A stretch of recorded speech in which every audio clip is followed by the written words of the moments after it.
Wapiganaji wa Kihouthi wa Yemen wanasema kwamba wameufuta mkataba kati yao na Marekani, mkataba ambao ulisitisha mapigano kati yao na jeshi la Marekani la CENTCOM. Wanaharakati wa Ansarullah wa Yemen kwanza wamelaani shambulio la Marekani dhidi ya Iran na kusema ni kitendo cha woga cha uchokozi kinachohudumia maslahi ya Israel na kutangaza kuwa ni tishio la moja kwa moja kwa usalama wa kikanda na kimataifa. Na hivyo wakati huu, kutokana na shambulizi ambalo limefanyika dhidi ya Iran, wamefuta mkataba wao ambao walisaini kati yao na serikali ya Marekani, kwamba Marekani sasa haitokuwa na haki ya kupitisha meli zake katika eneo la Bahari Nyekundu, lakini pia ndege zake katika maeneo hayo. Ofisi ya kisiasa ya harakati hiyo ya Ansarullah ya Yemen imetoa taarifa siku ya leo Jumapili ikilani uchokozi wa kinyama na uoga wa Marekani dhidi ya Jamhuri ya Kiislamu ya Iran na vituo vyake vya nyuklia. Shambulio la Marekani dhidi ya Iran ni ukiukwaji wa wazi wa sheria na mikataba yote ya kimataifa, ilisema taarifa hiyo. Wahouthi wametangaza hatua hiyo ya Marekani kuwa ongezeko la hatari na tishio la moja kwa moja kwa amani na usalama wa kikanda na kimataifa. Wapiganaji hao wa Kihouthi wameeleza kwamba wamesikitishwa na kitendo hicho, kwa maana ni kitendo ambacho hakielezeki. Marekani na Israel ni mataifa yanayotaka uonevu, na hivyo Wahouthi wa Yemen watasimama imara kwa ajili ya mapambano dhidi ya waonevu hao.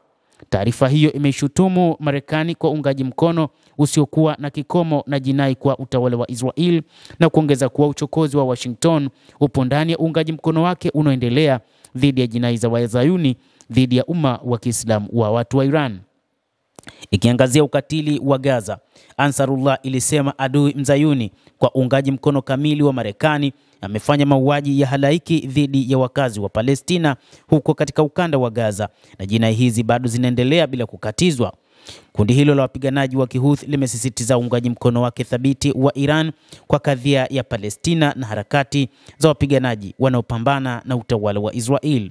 Shambulio hili la Marekani haliwezi kusimamisha njia ya Iran ya jihad na ukombozi dhidi ya himaya ya Marekani na wakala wake wa Israel, ilisema taarifa hiyo ambayo ilitolewa na Yahya Saree, msemaji wa kundi hilo.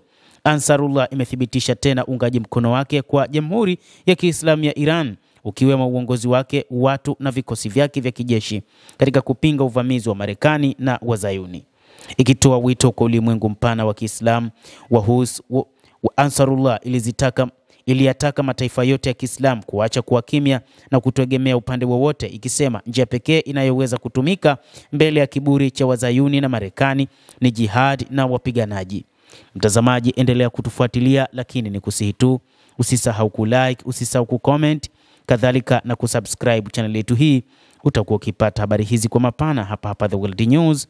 Mimi ni Adam Hussein, endelea kuwa nasi wakati wote, endelea kutufuatilia.